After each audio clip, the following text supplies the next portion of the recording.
ከምንም በላይ አደረሳ ብሎ ያስቸገረው የደረሰበት የመኪና አደጋ ነው። በአደጋው የተጎዳ ሰውነቱን ቢያገግምም መንፈሱ ግን ክፉኛ ቆስሏል። ሀገርና ወገኑን በሙያው እያገለገለ በሰላም ሰርቶ በሰላም ውሎ ማደር ሲችል፣ ነገር ግን በእሱ አመለካከት ለምንም ነገር በማይበጁ ለክፋትና ለተንኮል ብቻ በተፈጠሩ እብሪተኞች አስተዳደራዊ ተጽዕኖ በመማረር አካባቢውን ለቆ ለመሄድ ለዝውውር ጥያቄ ሲጓዝ ያን የመሰለ አሰቃቂ አደጋ ደርሶበት ለጥቂት መትረፉ ትዝ ባለው ቁጥር ዝግንን ይለዋል።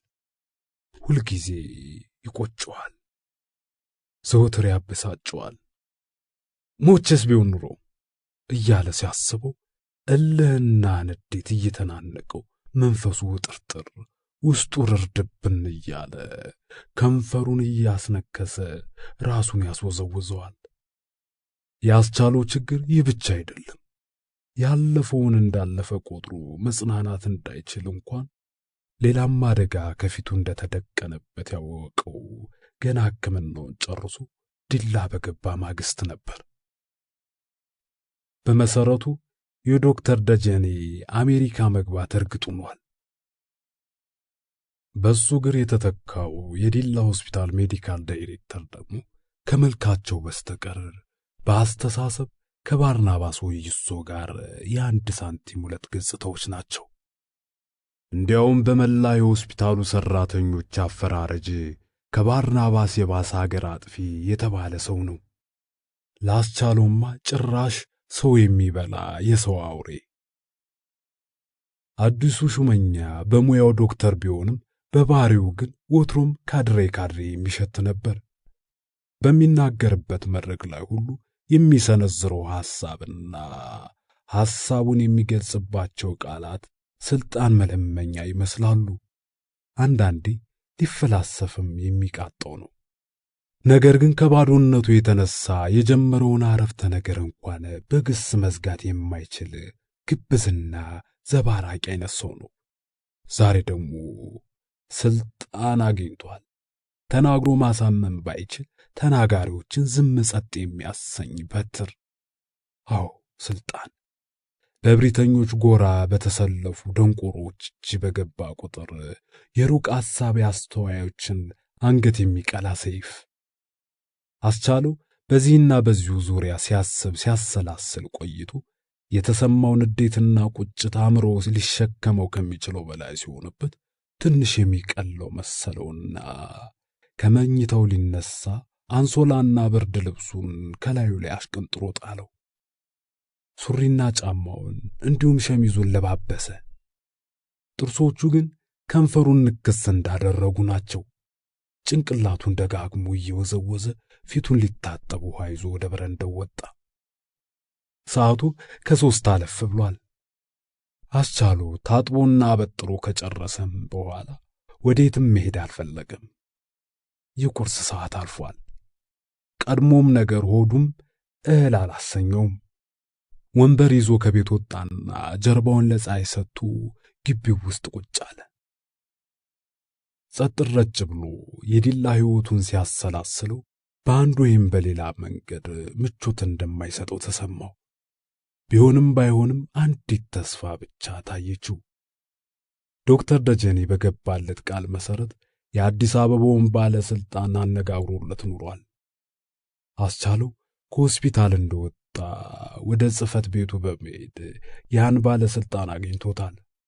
እሱም ዶክተር ደጀኔ በገለጸለት መሰረት ያስቻለውን ችግር እንደተረዳለትና ሊያዘዋውረው እንደሚችል ቃል ገብቶለታል። ግን ደግሞ ይህን ተስፋ የሚያጨልሙ ሁኔታዎች ካስቻለው አእምሮ ውስጥ ድቅን ይላሉ። ከአሁን በፊት ስለ ዝውውር ጉዳይ ከዶክተር ደጀኔ ጋር ሲነጋገር የት ቢኬድ ይሻላል ባለው ጊዜ ዶክተር ደጀኔ መሄጃው ላይ ገድ ይችላል፣ ችግሩ የተሻለ ሁኔታ ከማግኘቱ ላይ እንደሆነ እንጂ ብሎት ነበር። እንዲሁም ለዝውውር ጥያቄ ወደ አዲስ አበባ በሚሄድበት ጊዜ በመኪና ጉዞ ላይ ከሟቿ ከወይዘሮ አቦነሽ ኃይሌ ጋር ሲነጋገር ወይዘሮ አቦነሽም ለመሆኑ እነሱ የሌሉበት ሀገር አለ እንዴ ብለውት እንደነበር አስታወሰ። በዚሁ አጋጣሚ የወይዘሮ አቦነሽ ኃይሌና የጠይሟ ልጃገረድ ሞት ትዝ አለውና አሟሟታቸው አሳዝኖት በሐዘን ስሜት ከንፈሩን መጥጦ ራሱን ወዘወዘና ወደ እንዴቱና ብስጭቱ ተመለሰ። ቆይ ግን አለ ድንገት ጮክ ባለ ድምፅና በእልህ አነጋገር። ምናልባት ፀሐዩን በስቶበት ሊሆን ይችላል። ከተቀመጠበት ወንበር ላይ ፍንጥር ብሎ ተነሳ። አንገቱን ደፋ አድርጎ በዚያው በግቢው ውስጥ ጎርደድ እያለ ሰው በገዛ ሀገሩ በሰላም ሰርቶ በሰላም መኖር ላይ ይችል አለና መልስ የሚጠብቅ ይመስል ጸጥ ብሎ በመቆም አቀርቅሮ መሬት ያይ ጀመር። ብስጭቱ ጨመረና ቀድሞ ነገር ንዴት ስለምን? ብስጭት ስለምን? በምሬት የተነሳ የዝውውር ጥያቄ ለምን? ይህ ሁሉ ጣጣ የመጣው ሰዎች በሌላ ሰው ኑሮና ሕይወት ላይ ይወስኑ ዘንድ ገደብ የሌለው ስልጣን ስለተሰጣቸው አይደል? አለ በንዴት ስሜት እጆቹን ጥብቅ አድርጎ በመጨበጥ ሰውነቱንም በእልህ እያጠነከረ። ከዚሁ ጋር ተያያዘና ሰፊዋ ሀገር ኢትዮጵያ እንደ ኳስ ተድቦልቡላ አእምሮ ውስጥ ድንገት ዘው ብላ ገባች። በሐሳብ እንደሱ በበደልና በእንግልት ቁም ስቅላቸውን አጥተው የሚሰቃዩና የሚያለቅሱ ዜጎች አብረው ገቡበት። ገዢዎችና አጫፋሪዎቻቸውም አልቀሩ። ከነድንፋታቸው ከነጭካኔያቸውና ከነቅጥፈታቸው እየገቡ ታጨቁበት። በሆድና በሕሊና ጎራ ለሁለት የተከፈሉ የአንድ ሀገር ዜጎች በአእምሮ ውስጥ ገብተው እየተንጫጩ ተርመሰመሱበት። በዚህ አስጨናቂ ስሜት ውስጥ ሲገባ ከመንፈሱም በላይ የአካል ድካም ተሰማው። ወገቡ ተንቀጠቀጠ፣ መቆምም አቃተው።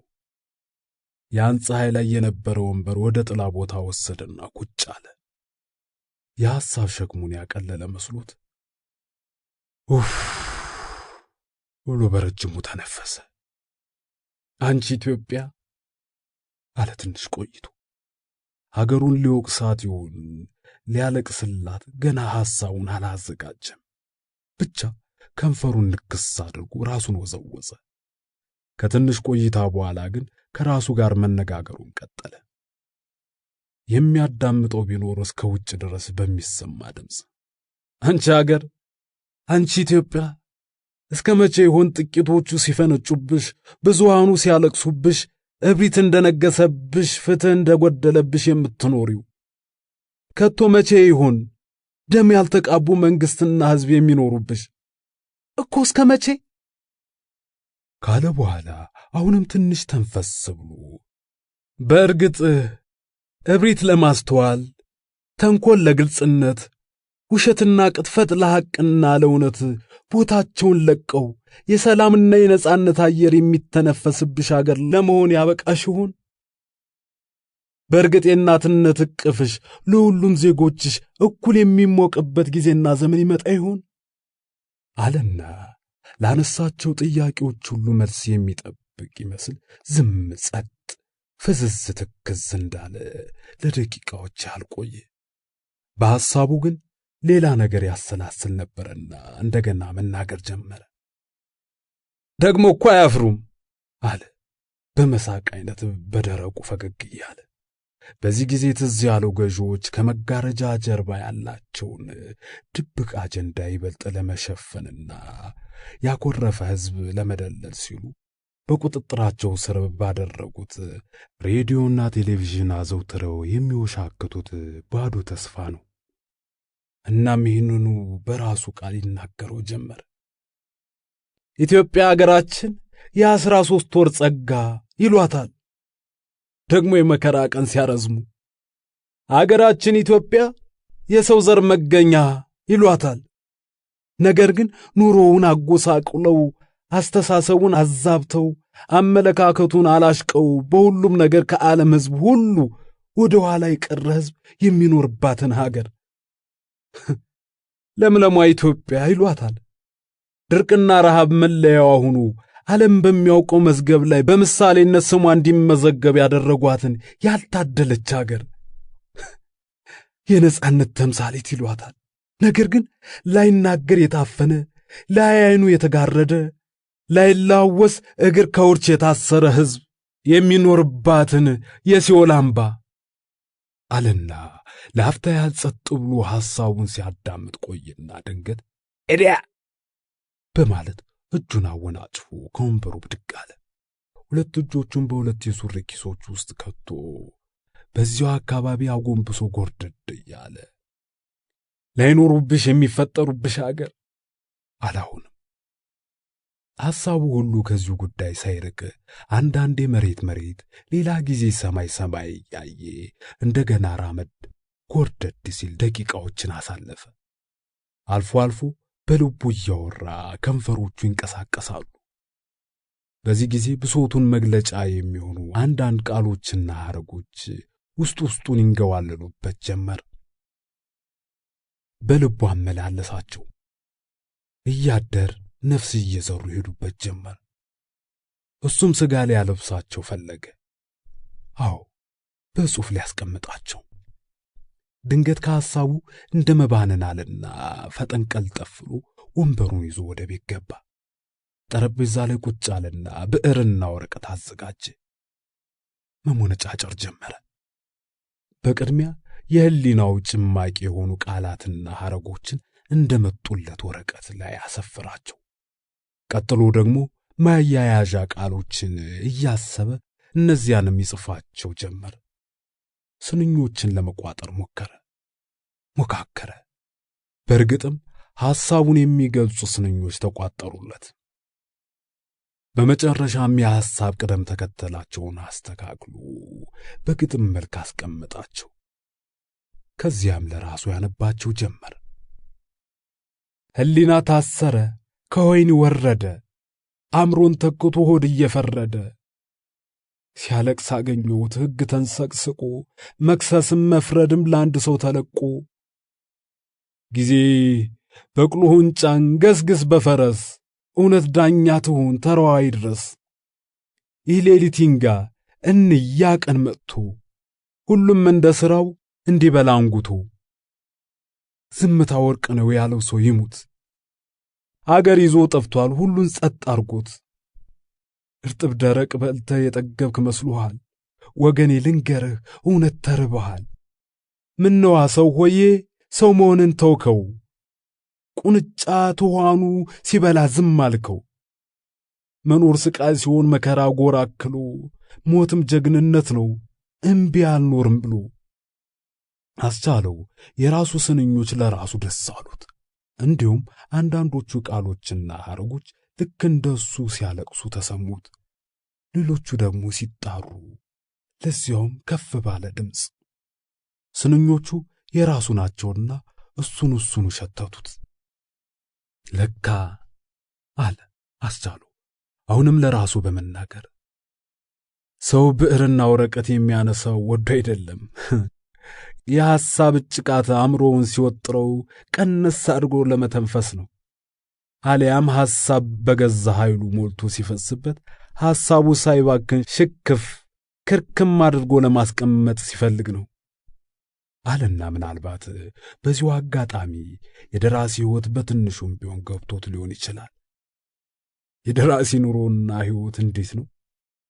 ሁልጊዜ መጨነቅ፣ ሁልጊዜ መጠበብ፣ ይገርማል እያለ ራሱን ደጋግሞ ወዘወዘ። ሰዓቱ ወደ 6 ሰዓት ተጠጋ። ያስቻለው አንጀት እህል ማለት ጀመረ። ምሳ ትዝ አለው። በእርግጥ መንፈሱንም ማሳረፍ ፈለገ።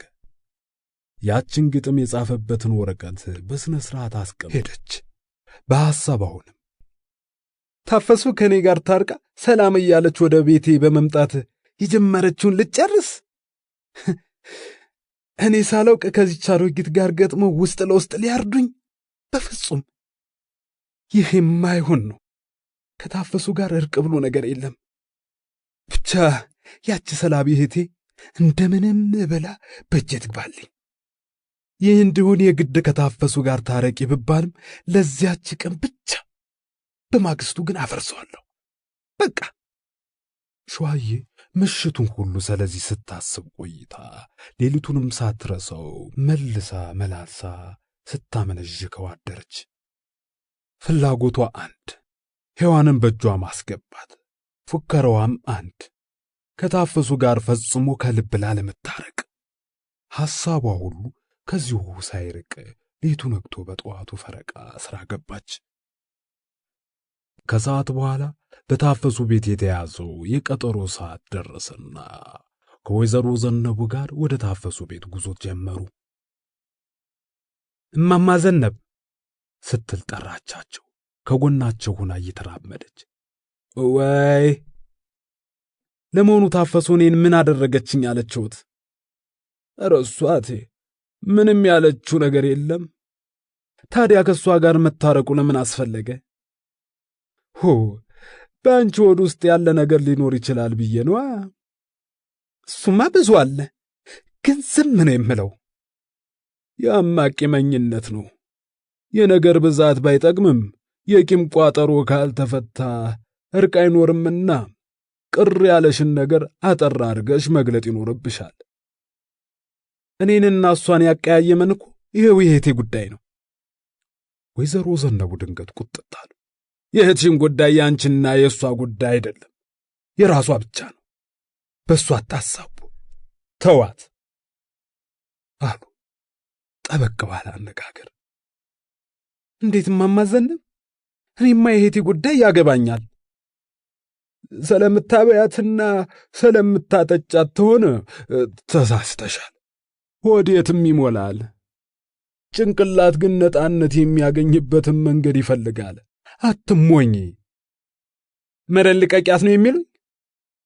ተይ እንጂ አንቺ ልጅ፣ ኋላ እንዳልጣላሽ። እህትሽን እንኳን አንቺ እኔ አውቄያታለሁ። ስነ ስርዓት ያላት ጨዋ ናት። የሆዷን አይታ ድንግል ያን የመሰለ ጨዋ ልጅ ሰጥታታለች። እንደኔ ቢሆን በእነሱ መሃል ባትገቢ ጥሩ ይመስለኛል አሏት ፈርጠም ባለ አነጋገር። ሸዋዬ ወይዘሮ ዘነቡን ክፉኛ ጠላቻቸው። ዛሬ ሔዋንን በእጇ የማስገባት ዓላማ ባይኖርባት ኑሮ በዚያው ሰዓት ወደ ቤቷ ምልስ ብትል በወደደች ነበር። ከዚያ በኋላ ጸጥ እንዳለች ከታፈሱ ቤት በር ላይ ደረሱ። የታፈሱ ቤት እንግዳ ሊቀበል ተዘጋጅቷል። ወለሉ ተወልውሎ ፏ ብሏል። ከሰል ተያይዞ የቡና ዕቃዎች ቀርበዋል። ታፈሱም እምር ብላለች። ቀላ ያለ ጉርድ ቀሚስ በነጭ ሸሚዝ ለብሳ ሀብሏ በደረቷ ላይ እንደ ፀሐይ ያበራል። ያን ረጅም የጥቁር ዞማ ጸጉሯን ጎንጉላ በጀርባዋ ላይ ለቀዋለች። ወይዘሮ ዘነቡ ሸዋዬን አስከትለው ወደ ቤት ራመድ ሲሉ ፈልቀቅ ባለ ፈገግታ ተቀበለቻቸው። በዚያ ሰዓት ሔዋን ድንግጥ ብላ ወደ ጓዳ ስትሮጥ ወይዘሮ ዘነቡ ተመልክተዋት ኑሯል። ዛሬ ፈርቶ መደበቅ አኩርፎ መንጋደድ የለም አሉና መሃል ወለል ላይ ቆመው በሉ እናንተ ቀድማችሁ በይቅር ባይነት ያለ ወቀሳ ተሳሳሙ አሏቸው። ታፈሱና ሸዋዬን ግራና ቀኝ አየት አየት እያረጉ ታፈሱ ሁለት እጆቿን ዘርግታ ወደ ሸዋዬ ጠጋ በማለት ሸዋዬ ካጠፎ ይቅርታ ብላ አንገቷን እቅፍ አድርጋ በመሳብ ጨመጨመቻት። ወይዘሮ ዘነቡ አጠገባቸው ቆመው እሰይ አሉ። ወይዘሮ ዘነቡ ታፈሱ በዚያ አይነት ፈገግታ እየሳመቻት ሳለች የሸዋዬን ፊት ግን ፈታ ለማለቱ ያናደዳቸው፣ ነገር ግን የጀመሩትን ለመጨረስ ሲሉ በይ ያችንም አበባ ጥሪልኝ በእህቷ እግር ላይ ትውደቅ ብለው ሔዋን ወዳለችበት ጓዳ አይናቸውን ወረወሩ። አንቺ ሄዩ ስትል ታፈሱ ተጣራችና ቀጥላም ነይ እማማ ዘነብ ይፈልጉሻል ስትላት ሔዋን ሽቁጥቁጥ እያለች ከወደ ጓዳ ብቅ አለች። ለአንድም ቀን ሳትል አቀርቅራ በመራመድ ከመሃላቸው ደረሰችና ከሸዋዬ እግር ላይ ወደቀች። ወይዘሮ ዘነቡና ታፈሱ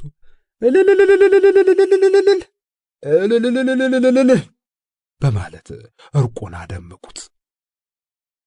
ወይዘሮ ዘነቡ አሁንም ሆዳቸው በገነ።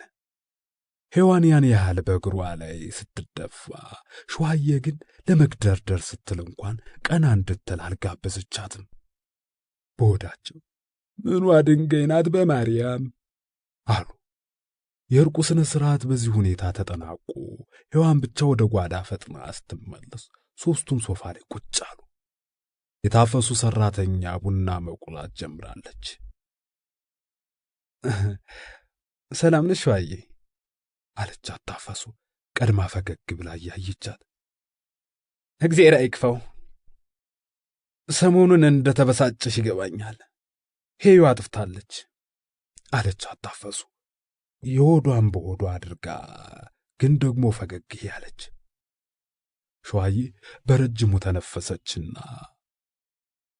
ቀድሞ የተበላሸ ነገር ምን መላለሁ ሳልጠነቀቅ ቀርቼ ብላ ነገሯን ተወት ስታደርግ ታፈሱ ቀጠለች። ሁለተኛ ላትደግም ቃል ገብታለች አለችና እኔና አንቺ ግን ስለ ወደፊቱ ትንሽ ብንነጋገርና ከተቻለም ተማምነን ብንስማማ ደስ ይለኛል አለቻት። ስለሷ ከሆነ የሚያነጋግረን ነገር የለም አለች ሸዋዬ ኮስተር ብላ። ብንነጋገር የሚከፋ አይመስለኝም ሸዋዬ፣ ሔዋን እኮ እህትሽ ናት። እኔን ያገኘችኝ በአንቺ ላይ ነው። ስለዚህ ለሷ ማሰብ ያለብሽ ከኔ በላይ አንቺ ነሽ። ይጠቅመኛል ያለችውንማ ይዛለች አለች ሸዋዬ አፏን ጠመም አድርጋ። በእኔና ባንቺ ዕድሜ እኮ ከሙያችንም አንጻር በሰል ያለ አመለካከት ይጠበቃል ሸዋዬ ስትል ታፈሱ አሁንም ረጋ ብላ አስተያየቷን ሰጠቻት። ታዲያ ሸዋዬ ምን ጎደላት አሉሽ? ቢያንስ በሔዋን ዙሪያ ያለው አቋም ትክክል አይመስለኝም። ነጋሪ ሳያስፈልገኝ ራሴ ያየሁት ነው። ተወት አድርጊኛ። እውነቴን እኮ ነው ሸዋዬ። ለመሆኑ ሄዩን ለጥፋት ያነሳሳት ነገር ምን እንደሆነ ታውቂያለሽ? ስትል ጠየቀቻት።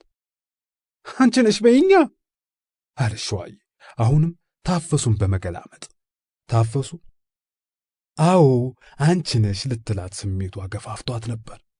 ነገር ግን እርጋታና ትዕግስትን የሚጠይቅ ጉዳይ በልቧልና ስሜቷን ገታ አድርጋ ማንም ይሆንማ፣ ነገር ግን 18 ዓመት ባለፋት ልጃገረድ ላይ ዱላ ማንሳት አልነበረብሽም አለቻት።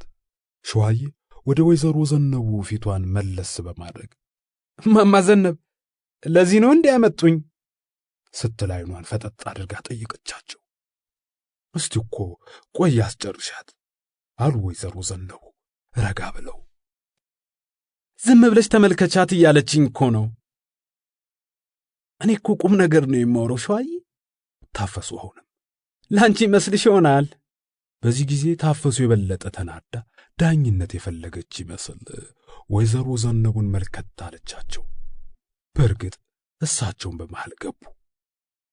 ምነው ልጆቼ ረጋ ብላችሁ በትትና ብትነጋገሩ አሉ በተለይ ሸዋዬን አየት እያረጉ። ሸዋዬ ፊቷን ወደ ወይዘሮ ዘነቡ መለስ አድርጋ ቆጣ ባለ አነጋገር እንዴት እንግባባለን? እሷ ያደፈረሰችውን በእኔ ላይ ለማጥለል ስትፈልግ እያዩአት አለችና እግረ መንገዷን ታፈሱን ባይኗ ገርመም አድርጋ ውጭ ታይጀመር። ታፈሱ ድንገት ብላ ሳቀች። ተይ አይሆንም አንቺ ልጅ፣ ሰው የሚልሽን ተቀበይ። እንዲህ ያለውን ነገር ድንግልም አትወደው፣ ኋላም አይሆንም አሉና ወይዘሮ ዘነቡ ዓይናቸውን ወደ ቡናው ስነ ስርዓቱ አዞሩ። የመጣንበት ጉዳይ ተረስቶ ሌላ መዘዝ ሲመዘዝ ምን ላደርግ አለች ሸዋዬ በተለይ ወይዘሮ ዘነቡን እያየች። ምን አደረግኩ ሸዋዬ? እኔ እኮ እንነጋገር ነው ያልኩት አለች ታፈሱ። ያደረግሽውንም አድርገሻል። እስቲ ምን ለቀባሪው አረዱት ይሆንብኛል? ታፈሱ አሁንም ብላ ሳቀችና እስቲ አንድ ነገር ልጠይቅሽ አለቻት ፈገግ ብላ። ሸዋዬ በዓይኗ ገርመም አድርጋት እንደገና ፊቷን ወደ ውጭ ስታዞር ታፈሱ ቀጠለች። አንቺ በታላቅነትሽ እህትሽን ድረሽ ኩለሽ ለወግ ማድረግ ማብቃት አይገባሽም ስትል ጠየቀቻት። አስተምሪ እንጂ ዳሪ ኳይ አልተባልኩም። የግድ መታዘዝ የለብሽም። ሁኔታዎች ቢያስገድዱሽስ? ማን አባቱን የሚያስገድደኝ? ታፈሱ የሸዋዬ ምላሽ ፍየል ወዲያ ቅዝምዝም ወዲህ ብላ ከዛዘበች በኋላ አልገባሽም እንጂ ጉዳዩ እንደሆነ አይኑን አፍጥጦ መጥቶብሻል አለች ሸዋዬ ድንገት በመጮህ። ታፈሱንም ፍጥጥ ብላ ትመለከታት ጀመር። አንቺ የማይሆንልሽ ከሆነ እኔና በሉ ልንፈጽመው ወስነናል። እንዴት አድርጋችሁ? በጣም ቀላል ነው። ወደፊት ሐምሌና ነሐሴ ትምህርት ቤት ሲዘጋ እኔና በሉ ክብረ መንግሥት እንሄድና የሄዩን አባትና እናት እናስፈቅዳለን።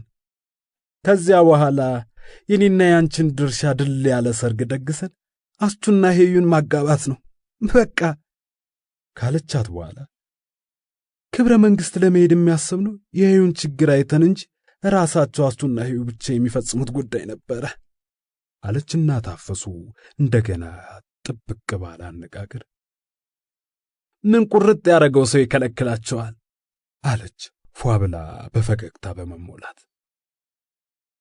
ማማዘነብ አለች ሸዋዬ የታፈሱን ሐሳብ ያስለውጡላት ይመስል። ወይ እንዳመጡኝ በሰላም አይመልሱኝም አለቻቸው ከንፈሯን በመላሷ ያራሰች። ከዚህ ወዲያ ምን ሰላም አለ የኔ ልጅ? አንቺም እኮ ኃላፊነቱ እየወረደልሽ ነው አሉና እንዲያም ወደ ክብረ መንግሥት በሚደረገው ጉዞ እኔም ብከላከልበት ደስ ይለኛል አሏት ይውጣላት ብለው። ጎሽ ማማዘነብ ብላ ታፈሱ ብላ ሳቀች። ተማክራችሁበት አለ ሸዋዬ በንዴት። ጻድቃን ሳይቀጣጠሩ ይገናኛሉ ሲባል አልሰማሽም? በዚያውም ልብ ያለው ልብ ያርገው ማለቴ ነው ካሉ በኋላ ወይዘሮ ዘንቡ ይህም ቡና ቶሎ ቶሎ በይው እንጂ አንቺ ልጅ አሉ ወደ ጀበናው እየተመለከቱ። በርግጥ ቡናው ደርሶ ነበርና መቀዳት ጀመረ። ሸዋዬ ቅር አይበልሽ አለቻት ታፈሱ አሁንም ፈገግ ብላ ያየቻት። ሸዋዬ ነገሮች ሁሉ ከቁጥጥሯ ውጭ እንደሆነ ተገነዘበች። በዚያችው ቅጽበት ባርናባስ ትዝ አላት። ሰሞኑን ይነጋገሩበት የነበረ አንድ ጉዳይ አለና ሳንቀደም ፍጠን ባርኔ አለች በሆዷ። ቡናው ተጠጥቶ ሲያልቅ ለዕለቱ ሔዋን ከእህቷ ጋር ወደ ቤቷ ተመለሰች። በተበጀላት ወጥመድ ውስጥ ትግባ አትግባ ገና የሚታወቅ ነገር የለም። እሷ ግን መጠመዱን እንኳን አታውቅም።